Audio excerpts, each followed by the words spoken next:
tiptoeing up to the edge, the flow, the clarity. My heart starts to opening to the panoramic wonders of nature. My nature, the sights, the sounds. There you go. He's on.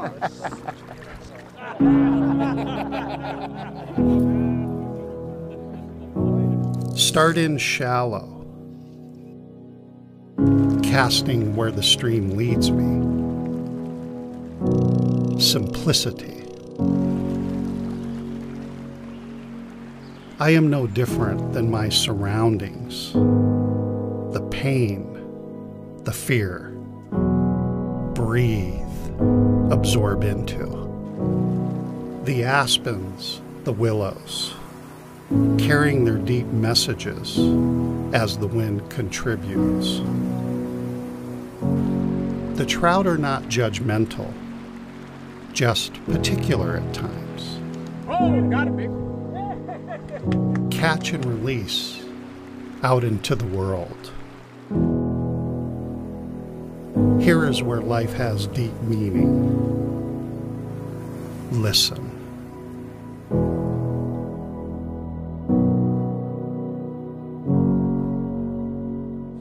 All right. Excuse me.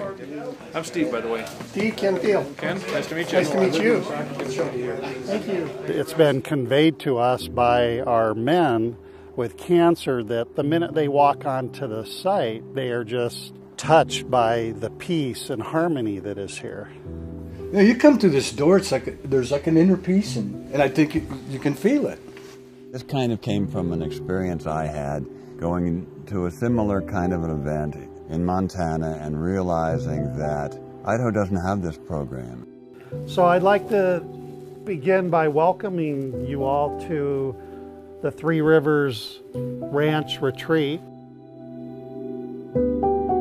With my professional experience of dealing with men with disease and understanding that men don't communicate well their fears and are uninterested or unwilling or incapable of expressing their feelings, that this was a great program. The only time I've ever talked about cancer is here at this meeting and stuff like this, about my feelings or anything else. And a lot of the men will withdraw into what we call a cocooning effect. And more often than not, their wives will be the impetus behind them to attend our retreat. I really appreciate you guys inviting me to this, because my wife said hopefully this is going to be a life-changing for you to get back maybe normal. These men are referred to Idaho Toothfly by various cancer treatment centers in Idaho. We accept any men with any type of cancer, any stage of treatment or recovery, but we focus on the men with greatest need. This is my third round of cancer. The tumor in my head had metastasized to my lungs and liver and lymph nodes. You know, I'm 45 years old and I've never been sick a day in my life. So what do? We're going to wait and watch. Okay, it's slow growing. I didn't think anything of it. Well, it isn't curable. They have no cure for a slow growing lymphoma. It's actually diagnosed with stage 4 lymphoma, not Hodgkin's lymphoma. So pretty much everywhere and in my spleen. All right, now we're fishing. The fly fishing component is the metaphor by which our organization is defined. And it isn't just about the catching. It's more about being out with a fellow traveler. Friends, as we call them, who know what needs to be done, know how to deal with men, know how to talk to men, know when to sit and listen, know what to say, know what not to say. It's a learned experience, but we choose men who have this capacity to do so. Give it a couple of good hefty casts and then let it fly, because there's some water over there you're not even getting to yet. Okay. So. I remember my cousin John, who died from cancer, and I didn't do enough to help him. That's why I'm here. One more cast, we're gonna get there. So it's the right thing to do. There you go. Well, we get to go fly fishing for a weekend, and it's for a good cause. You know, it was a no-brainer. I'm a cancer survivor also, so I'm 7 years cancer-free. And I've had a number of wonderful men, and it's just, it's fun. What more can you say? None of them said their cancer was a battle. They all said it was a journey. And to have that mindset through something like cancer, I just can't tell you how strong every single one of these guys are. I might have worries and concerns and angers and frustrations, and as soon as I put on my waders and take my fly rod and get in the water, it just melts away. I do not think about any of those things while I'm fishing. They can feel willing to express themselves. They can get away from the house, the hospital, all of the worries that are in their immediate environment, and come out to a place that's beautiful and engage in camaraderie with other men with cancer. It's just a chance to get out, and particularly this program where you can share your feelings and get to know other people who are going through kind of the same situation you are. It's also come into my awareness that these men were yearning to be here, but they just didn't know it yet. Coming, I was kind of down a little bit, not bad.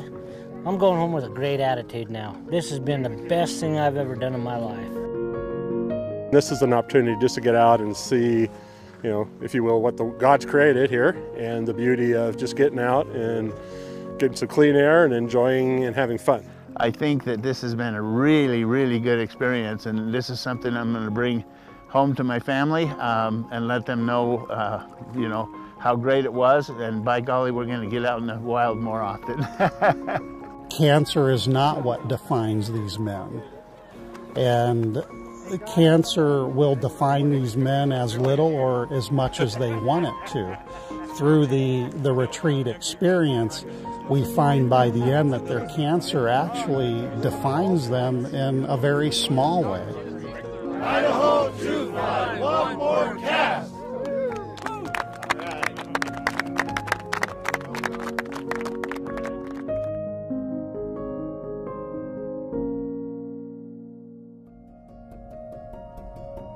I was brought up that you never really let your pain out and talk to anybody. You always held it in, you took care of yourself, you basically took care of all your problems by yourself.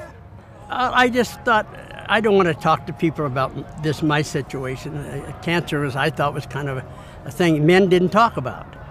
And when I got there, I found different, that men do talk about it, especially there. I thought it was going to be 24/7 fishing. It wasn't, but it was still good. I mean, the talks were good that we went through, and it was just nice meeting others that I could communicate with and talk about their situation as well as mine. But I really enjoyed the idea of going fly fishing. That sounded like fun, and then with a bunch of guys that have gone through cancer, I'm like, sounds good to me. But when I got there, what was so amazing to me and what was so uplifting to me was to be with people like myself who needed to hear other people like myself share their story, to talk about the disease they had. Opening up to pretty much complete strangers was a struggle at first, but it was like a soul cleansing event for me. It really helped me get perspective on my life. I wanted him to go because I thought it was a great opportunity for him to be around other men who would walk in his shoes, because I can be a support, but just to be able to process with other guys, I think, was really important. The rest of that story is she drove me over there and pushed me out of the car. That's how I got there.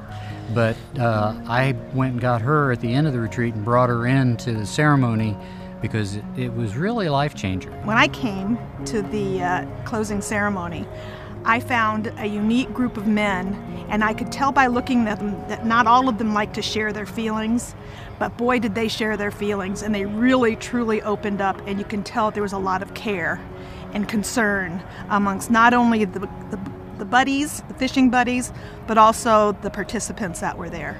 The positive attitude that he came back with I realized was a really good thing. It was kind of contagious for me too. So. It was a great experience to tell me that there's more life left, that we don't have to stop.